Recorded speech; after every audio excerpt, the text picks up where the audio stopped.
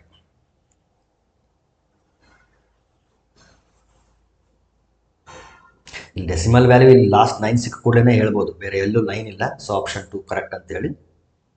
But ಏನೇ full solve ಮಾಡಿದೆ ಅಷ್ಟೇ.